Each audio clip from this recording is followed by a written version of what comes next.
slide, please. Please. I just lost, Kenny, I just lost the slides. But in a moment, we're going to ask you to pull out your phone, click on the QR code, and register for today's meeting. It's really that straightforward and easy. And we as organizers and the Kauffman Foundation use the attendance records as important metrics. So the format of today for our newest attendees is we're going to have a presenter shortly. Ken, I think we've actually lost the physical room, if I'm not mistaken. If you can hear Give us. us 1 second. We'll be right back in. Hold on one No moment. problem. They're probably having a separate meeting. So, excellent. Okay. You are back, which is great. Do you want to bring back the slides, Ken? We can't hear Ken. Nothing like a See little. the slides in 1 second. Yep, we're good. We're good. Getting there.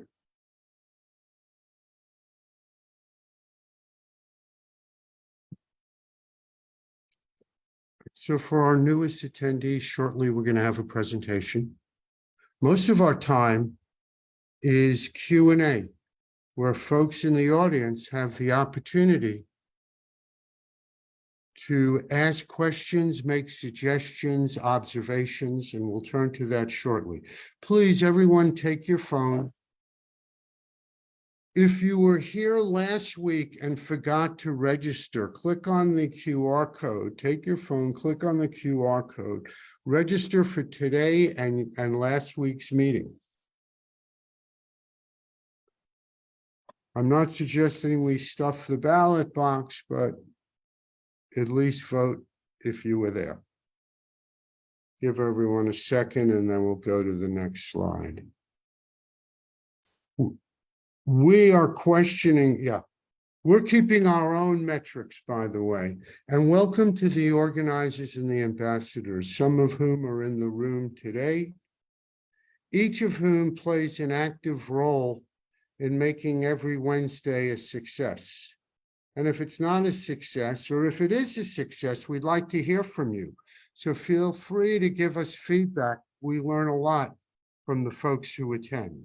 So thank you to each of the organizers who are in the room today. You'll hear us ask, if you'd like to be more involved, we can always use extra pairs of hands. So next slide, please. I've spoken about the mission. We're really focused on learning, meeting great people, listening to presentations, and helping one another succeed in business. Next slide, please. Our focus is presentations. We don't allow people to raise money, so you can't pitch your business. I've made some authentic friends and relationships and connections. It's run for the folks in the room and run by the folks in the room. And you can make this what you'd like it to be in the future by stepping forward. And I love being radically and intentionally inclusive, more important than ever in our world. Next slide, please. Great. We have 2 sponsors every month. And who's going to speak on behalf of George Mason today?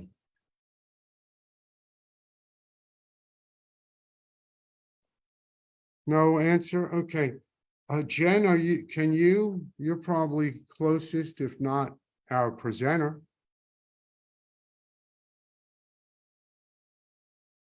And I will do injustice to either.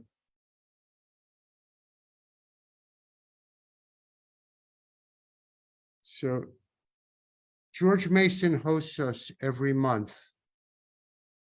First of the month, we do a hybrid, and we're building up that every session. So we congratulate George Mason for the Enterprise Center, for being in our court and having our back and supporting us. And Tess Rollins, who is not here today, owns Simply Enhance. She's a branding and marketing specialist. She's a fabulous organizer. When you give Tess ask Tess to take something on, she does it. She gets it done. No fuss, no muss. I'm sure she does that in her business, and I feel lucky to know both Tess and to know the folks at Mason a little bit. So next slide, please.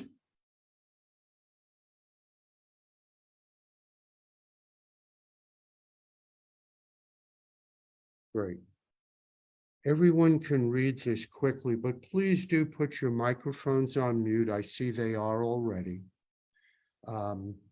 After the presentation, everyone will have opportunities to speak, and our moderator will take over and recognize people both in the physical room and in the Zoom room. So when it's time to speak, ask your question in brief terms, make your suggestion in brief terms, and then put your microphone back on mute. Next slide, please.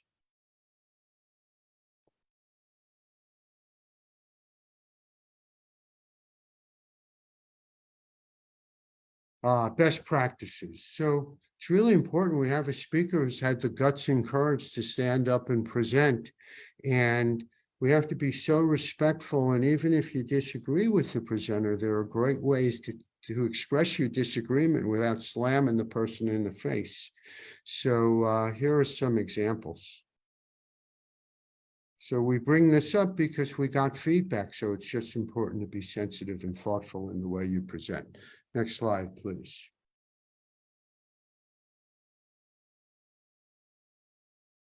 So we're very lucky today to have a relationship with Virginia MBDA Business Center, and today to have Tommy Marks, its director, present to us. So we welcome you, Tommy. We're excited. With that, I'm turning the microphone over to you. Well, good morning to all. John, thanks very much for that gracious welcome. As he said, I'm Tommy Marks. I'm the Vice President and Chief Operating Officer. Okay. How y'all doing this morning? So again, I'm Tommy Marks. I'm the Vice President and COO of the Capital Region Minority Supply Development Council. Some of you may have heard of that. It is based out of Silver Springs, Maryland, and it is run by Sharon R. Pender, who is our President CEO. The council is one of 23 regional councils, part of the National Minority Supply Development Council.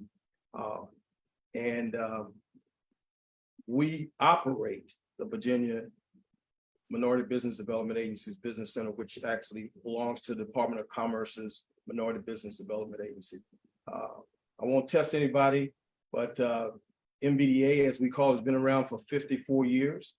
President Nixon signed the first executive order, and every president after him continued that when they stood up the Minority Business Development Agency under the Department of Commerce.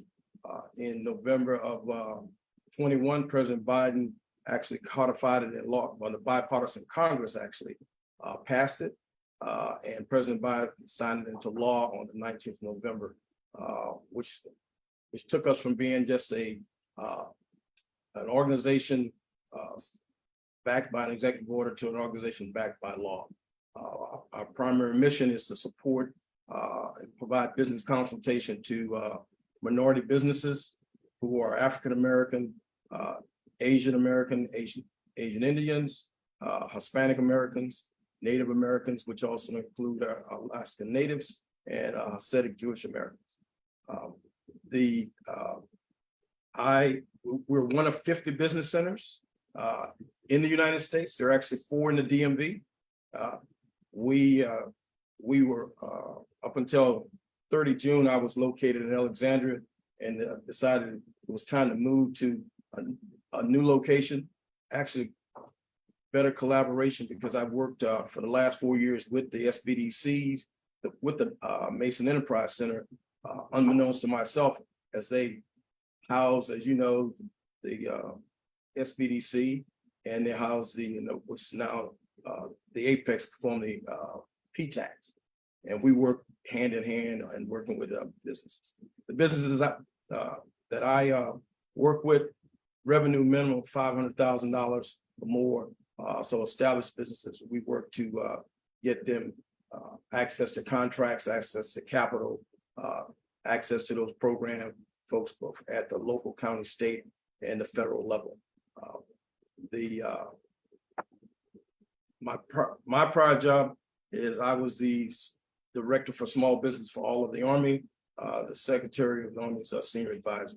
So it's just kind of a nice mesh after I retired from civil service 5 years ago now. You can see the map of the 50 business centers. Now 41 of them carbon copy of what I do. Those 9 specialty centers, 4 export centers. So, you got companies that are interested in exporting, we can provide that advisement. Advanced manufacturing, all things in manufacturing, there are 4 of those advanced manufacturing centers. Actually, one's located in Baltimore and run by the city of Baltimore. And then the 9th one is the Federal Procurement Center, which their major difference is they focus solely on the federal government, working with companies to get them into those agencies and their bureaus. Next slide. Program priorities. Basically, it's technical assistance that we provide.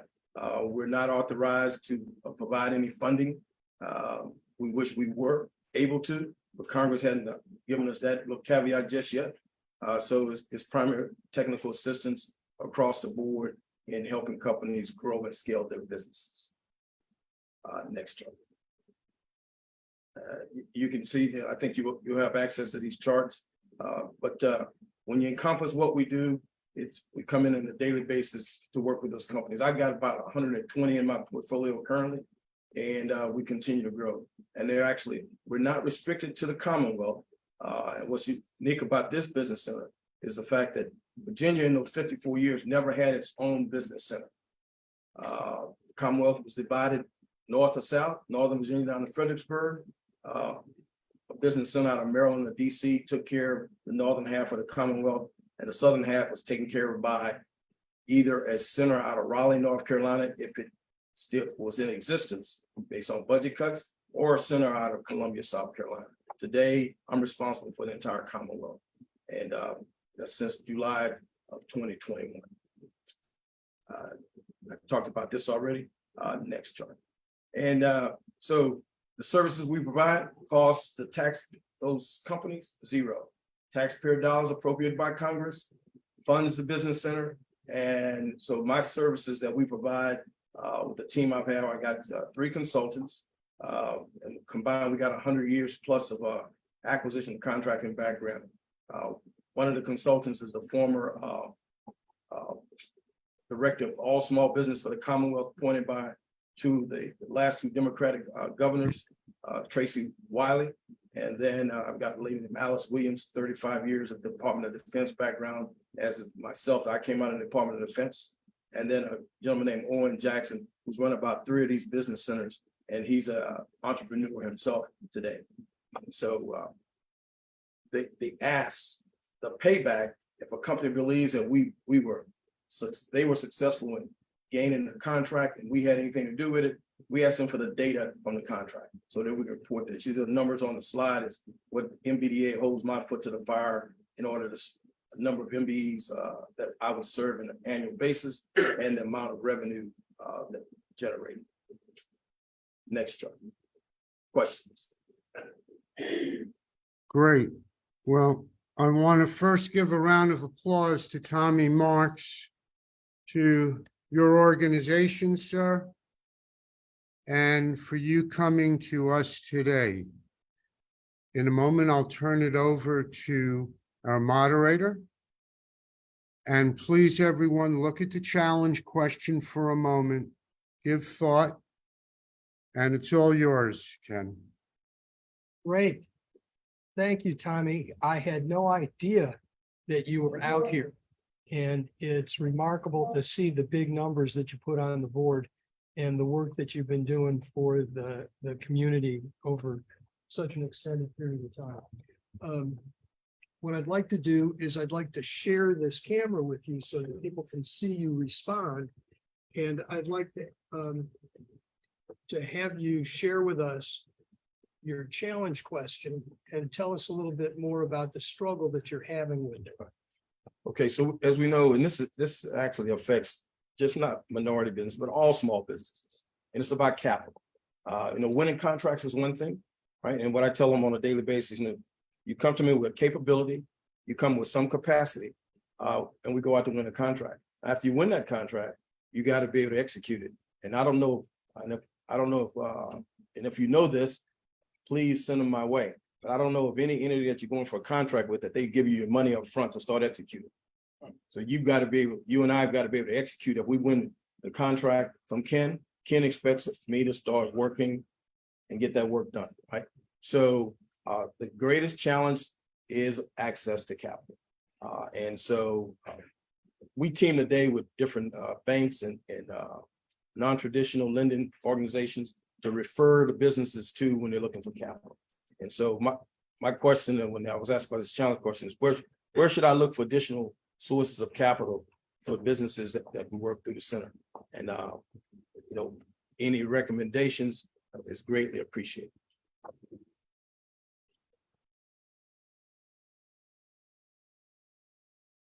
My producer, the directions off screen that I'm Kenny?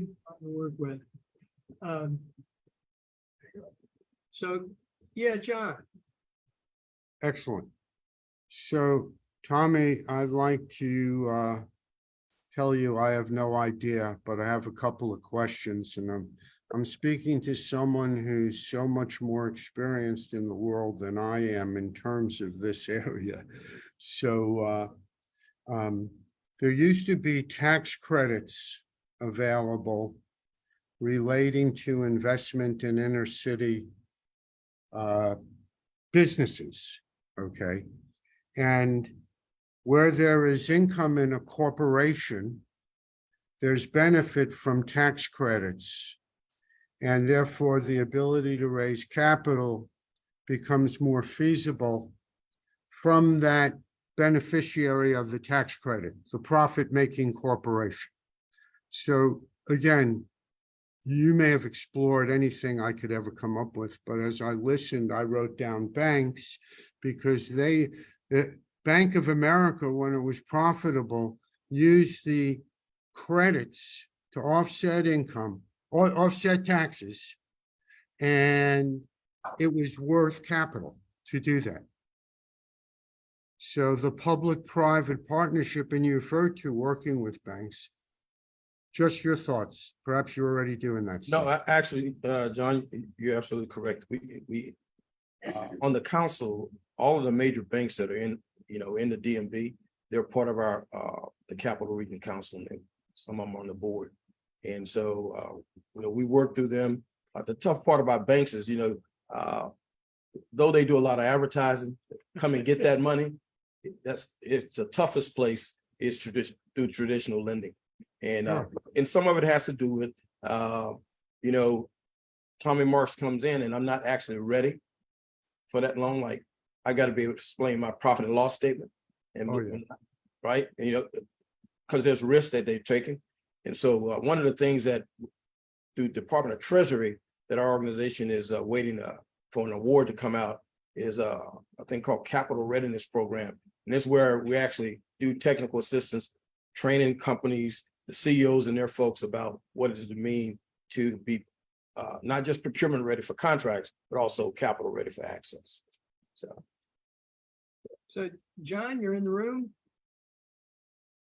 Come on and tell us your question. So Tommy, I'm behind you. So I have a couple of questions. The first one is the federal funding you get pays for people like you to be employed by this organization. Is that correct? Part of it is, What is your other funding today? So the only funding I get for the center is the federal funding. And out of that federal funding, which is $400,000 a year. And it was a 5-year grant, and we just started year 3. So out of that, gotta pay for your staff and also all the training, the technical assistance. So then, what avenues have you tried to date that either have worked or not worked? What from the access to the Africa capital, like you're saying, you obviously have some experience with banks. I'm not in this space. I'm trying to No, so see if I could trigger something in my mind that says like, I'm a private investor saying, right? I write a check for $100,000. Why am I doing that? Just to get a tax break? You know, like I'm trying to understand like where we can go to help you. well, so the what we try to do is establish a group of resource partners so that a company comes and they need capital. You know, obviously they've got to qualify based on what their standards are, but it becomes another source that we go to, not just the traditional bank. The first thing most small businesses do, they go to their bank for sure. And most of them, Friends and family. well, you're right, friends and family, but when you start going to the banks, go to Capital One. Chances are, first time out the box, you're not gonna get it, even though I've been banking there. Right, it Even doesn't, if you're good to personal guarantee. that's right. So I have a question. Let me see who the other raised hands are. My question is whether you have a fast track to the SBDA, the Small Business Development Agency. We're connected with SBA, which I'm is sorry, Small Business Administration. Yeah. for Uh, SBA loans and money. they have loans now. Where do you run up against the barrier with FBA that's frustrating you? Well, SBA doesn't lend any money, Right. to be truthful, right? SBA has the list, those same banks I'm talking about, those same bankers is who's on the list that you got to go to and qualify. So again, it's about having your company position where you're qualified when you go in there. And sometimes that will take time for the business. So if I can offer a follow-on, if you guys will indulge me. It seems to me that it might be possible for initial capital for startup on a contract could reasonably be provided by the customer. And I'm curious as to why that's not the solution to the problem in your environment. Well, because most customers, all right, they're gonna pay you to do that work, but they're not gonna, they're traditionally not gonna front you money to get started. Okay, so let's specifically talk the federal government. Most companies want to go and do business with the federal government. The federal government will give you a contract all day long, but they're not gonna, and I was once upon a time a warranty contracting officer. I'm not signing a check for them to get started. So now, you know, the chicken and egg, if you will. Yeah. Right? I won the contract, but now I gotta have money to do that initial ramp up. Now, there's different ways outside the traditional bank. You got non-traditional folks. They've got financing of the contract itself, where they finance, they lend you the money based on the projected invoices that you're gonna get. But it's still, you gotta have some credit worthiness. Well, you're talking about folks that already have a $500,000 revenue stream. They ought to have some history to go along with that. Or are you coming up with people who have a $500,000 revenue stream and haven't had the opportunity to build that background? I have a question from Jen Dalton. Jen's in the room. Jen, you want to come to the microphone? I'm not sure it'll pick up from all the way back there. Downward. Dang it. We get all sorts of ugliness on echo. Just want to hear more of me. I do want to hear more of you. Come on up. So one of the things I would recommend is partnering with community banks. They tend to have more capital available and more willing to work with small businesses. And some of them have even started to set up venture funds. And I can think of one in particular, but I can talk with you offline about that because I don't know if it's public yet. I think that would be interesting. I'd also be curious to know how you work with organizations like Connectpreneur, which you may or may not have heard of. It's run by Tian Wong, and they do a huge event on a regular basis where businesses can come pitch to investors. And so that could be an interesting strategic partnership as well, where you already have people as part of that network who are looking to invest and to fund. So those are two groups that I would recommend looking at: community banks, and also Tian Wong's Connect Tomorrow. So I'll follow up with you more on that. And I'd also like to reassure you that this is recorded so that the data that is coming to you is available on the recording to you later. Okay. So you don't have to worry about remembering all of this all at once. Reggie Holmes, how are you? Good, so I come up there. Yeah, Go come get on it, up Reggie. here and make sure you're on the mic. Attaboy. Right, and you're on camera here. Okay, great presentation, thank you.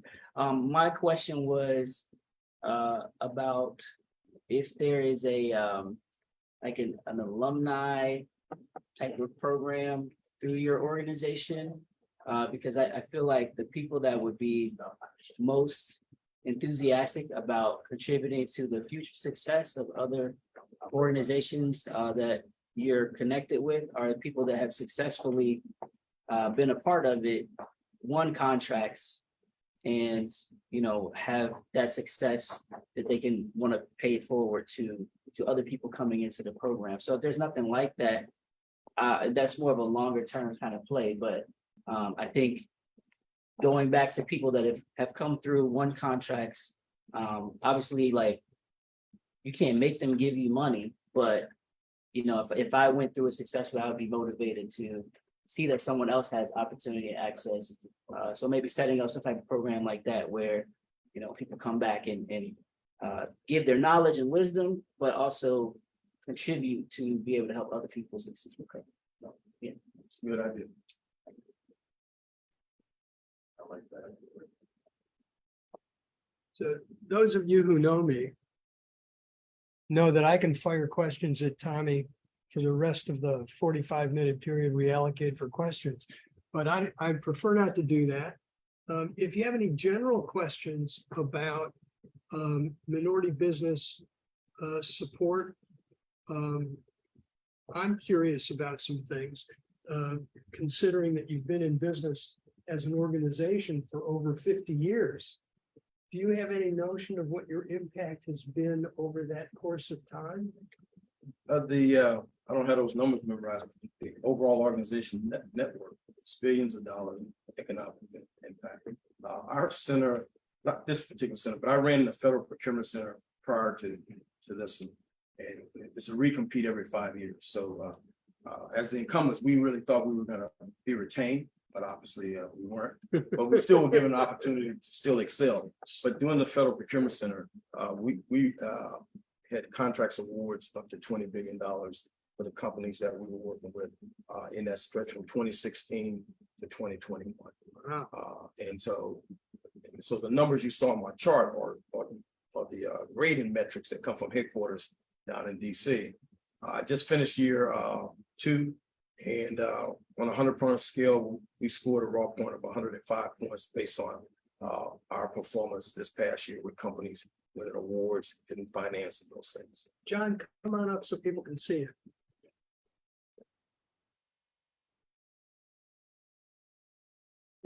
And step away from the light because it's Like glare? the glare is going to be awesome. I'm good. You You're can good. see me. So I have a question, Tom. Give me like the life cycle of like when a business may come to you, where they would be in that life cycle. Like, are they an idea still? Are they at inception and where they set up a business that they're like have an idea? Are they actually, because I know you're gonna $500,000, I'm assuming they have something going on. Obviously, No, good question. and then my point is like, I run a small business. Obviously, you want to get to profitability, and growth all the time. But the point is like, I'm just kind of confused in a sense. If I have a successful business, I don't have much debt, whatever the situation is.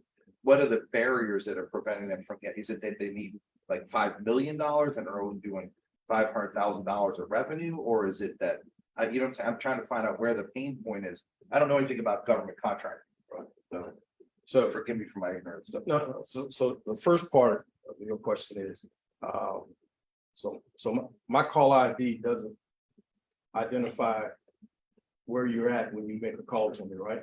So, we don't work with startups. And I take all phone calls. And once I figure out where the company is, if they're a startup, then I send them over to my buddies across the way in 10306 SBDC, right? Because they do, you want to write a business plan, those are the guys that do that. So the mature companies, if you're there and, you hear me say $500,000. If a company comes to me and I ask for 3 years worth of revenue and they're doing about 400, 350, 400, what do you think I did with it? You're gonna try your best to help them. That's exactly right, Right. because, They have an ongoing entity. It's not- exactly. there's potential there to even do more. Sure. So, and most folks come in, they want to do, when they talk to me, they want to do federal contract. Now, that's the biggest beast in the world. I did 40 years in the federal government. 24 of them I was a soldier. After that, I was an acquisition professional. And from a contracting perspective, it is the toughest of range, right? But once you're in, you're in. And so there's a lot of patience there. So we do, and the average procurement time is about 2 years, right? So we're not talking about you walk off the street and you're gonna get a contract today. So how much are the people typically looking for?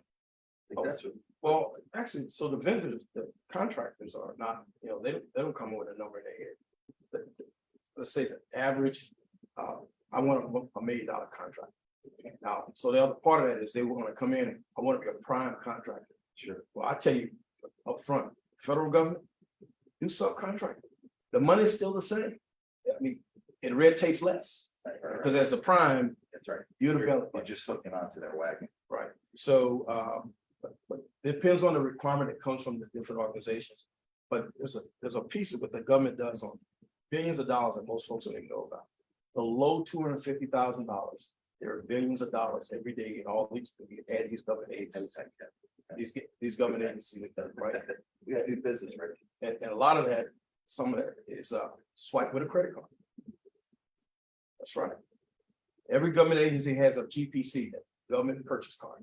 And depending on the agency, I mean, you go from $10,000 normally, but they can swipe that $10,000 several different occasions, right?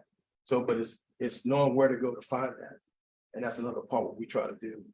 Interesting. I appreciate it. I appreciate your answer. Mr. I am Rick, ignorant to that. So. you had your hand up. Are you still interested in time? So, Mr. Norris and Tommy really addressed part of what I was going to go to. When I think about your mission of helping them economically, I immediately went to subcontracting, and you touched on that, but that seems to me a much better another good solution for that 350 to 400 grand company that's executing, but doesn't have the capital for the $1 million or the $2 million deal. And my question then is, so, and Mr. Norris asked it earlier on, was, so you need it's $1 million contract. It burns over 5 months, because I can divide that. It's 200 grand a month. So let's say you need that 200 grand a month, because then we can get AR financing, accounts receivable financing, that government contractors get. And so we roll that 200 grand. So what does the private investor, who would love to have a piece of the action, perhaps, whatever that means, how do we motivate someone to put up that 200 grand? Well, And so, yeah. yeah, so so the venture piece is I'm still learning, but still learning.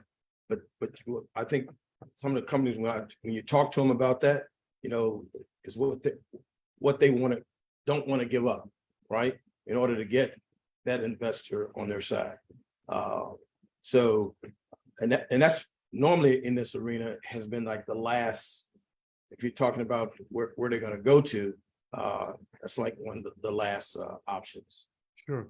So maybe it's short of equity in the company, but it is some interest rate plus a kicker on the deal that got funded. Profit is X, I get Y% of X. You know, Yeah, no, I'm storming. I don't know about the brain part. I'm at least storming. Right. it's good, good. It's good. Okay. Good. So we're coming up on 40 minutes to the hour. We'd like to make sure that everybody gets their chance. I have one more question to throw on the pile, of course. It's a minority business development agency. Mhm. Tell me a little bit about what the communities are that qualify as minorities for your support. Okay, so based on the executive order first written. Yeah.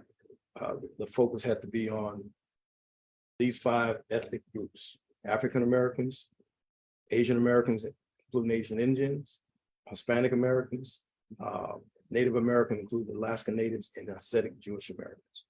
And so that's the population that for these 54 years they've been focused on. It doesn't necessarily mean that folks are living in underserved communities, right? So, but now today there's stuff has been expanded. You won't find the term minority in the documentation coming out of the U.S. Treasury. In the last bills that were signed, that was taken out, and they use the term SEDI, S-E-D-I, socially economically disadvantaged individuals. So what does that really mean? Well, rural America is also classified socially economically disadvantaged. So that's not always Black and brown people. So there's an expansion, even so our agency has to take a look based on, in fact, the dollars that we're getting to do capital readiness programs, that all came from Treasury, and it's focused on underserved communities, which includes rural America. In fact, I'm getting ready to do some work out in rural Virginia to bring our services to folks. So it's just an expansion. That's the community. Interesting. So the title has not kept up with the law. No. Your charge is much broader than the title might indicate. The charge isn't brought there. Very interesting. Right, anybody else want to chime in? Anybody else want to support? Got deep pockets that we can help out. Tommy, with this later this afternoon, we'll set a meeting. I'm not getting any takers on running. But I do have one thing I want to leave with you. Absolutely, we're gonna do some of that. Okay. What would you like to leave with us? Well, how many people here today have heard about the State Small Business Credit Initiative? That's looking like a total blank. Okay, so State Small Business Credit Initiative is another appropriation that was passed, a law that was passed in 2021, $10 billion pot of money that each state got a share. Commonwealth got 234 million, and it's to focus on all small businesses and to include underserved communities. And so Governor Youngkin, he took his portion of that 234 million. If you're in the innovation space, they've taken 75% of that money and it's going into the Virginia Innovation Partnership Corporation. And I may have the last 2 letters reversed, is managing that money out of Richmond. So if you're a company and you're in the innovation space, you might want to check on that. And then the other 25% will be used for loans. And the state has its own lending arm under small business. It's called the Virginia Small Business Financing Authority. And if you've never heard of that, it's there. You can go to their website and check it out. They have 3 areas. They broke the state down into 3 areas. And they've got lending officers that work with banks, guaranteeing loans and those type of things. So I'm linked with all of that. And we find that a lot of times folks still don't know about funding that has been appropriated and what the state's going to get. I don't know about the rest of you, but this has been fascinating for me. It's an area that I wasn't familiar with. Tommy, I really learned a lot. Any last questions before we give the final question, which is on the screen? And I'll turn it back to you, John, for the final question. Sure. So Tommy, again, in addition to the feedback, which you'll get the video and you'll get the chat, what else can our 1 Million Cups community help you with today? Hey, you can help me spread the word that we exist. And that, number one, the services doesn't cost that business owner any money out of their pocket. That's the first question I normally get, you know. That's a great message, by the way. Okay, and we're here, and really, we're one center, but we're tied to 49 others. And so if we got a company in the Commonwealth and they're doing business, trying to do business outside the state, you know, we can help put them in contact with folks. Well, again, as master of ceremonies today, I want to just start the round of applause one more time to you, to your mission and your organization. Really love having learned a lot. I took some notes and we'll follow up just some thoughts. Appreciate it. To everyone, thank you. We have a picture typically. If you haven't your picture on, next time add your picture. But hey, next week's presenter, and I believe the gentleman presenting was here today. I don't see him now, but let me make sure. He's still here. Okay, great. Can you unmute for a second and just say your name for us quickly? There you James, are. are you with us? You're on mute, sir.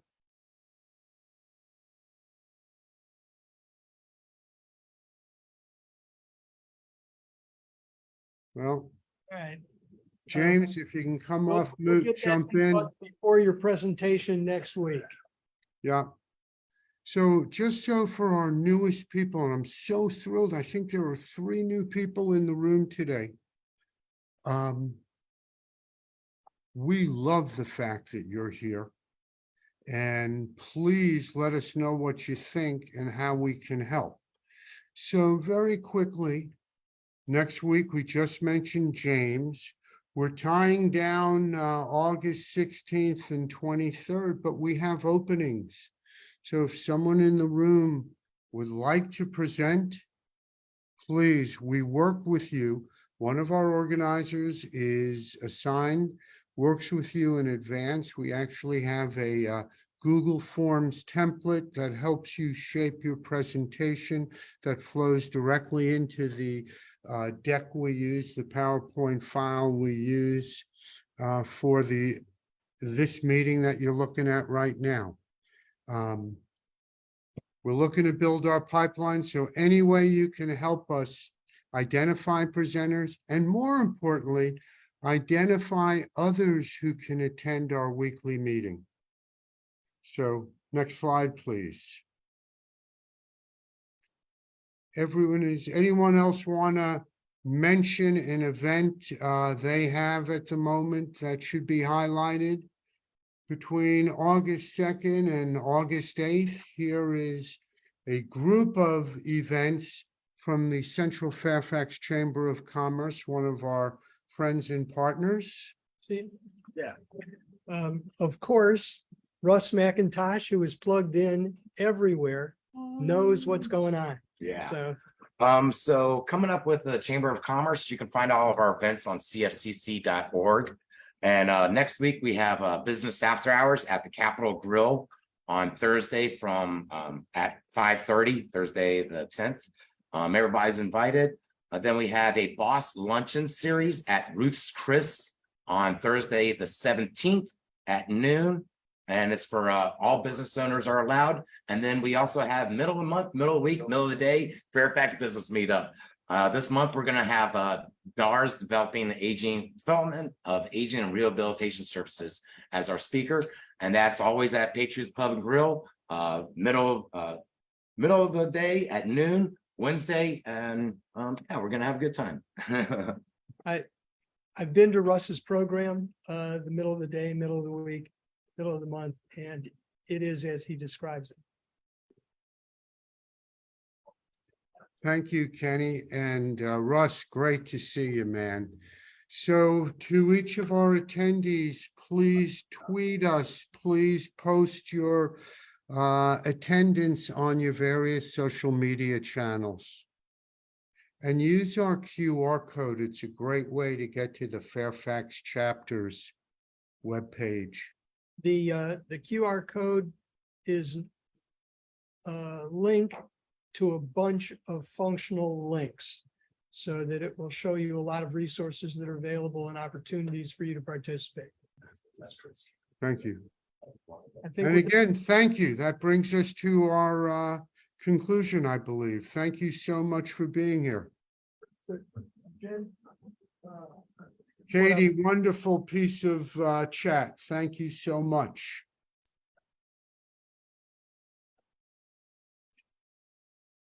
stop the screen sharing.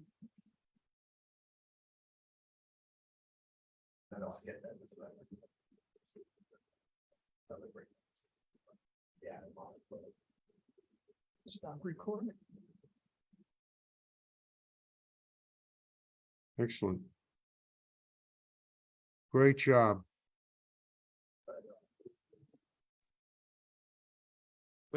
We are still sharing to Facebook though. Yeah, I'm not sure where to shut that down, and my technical expertise has gone the way of all things. Yeah, we don't want to shut down the meeting. You can go to the 3 dots at the bottom, and it may give you a way to shut it off. By the way, Ken, I think you did good. I might hire you for my audio visual needs, like in the old days. You know, that was a great way to get out of class in junior high. So, thank you all. In order to avoid any incriminating recordings, I'm gonna take the meeting out. We will see you next week. Same, as Jen might say, same bat channel. And I look forward to your continuing support and participation. Thanks for coming all. It's been great fun. Great work, guys. Thank you.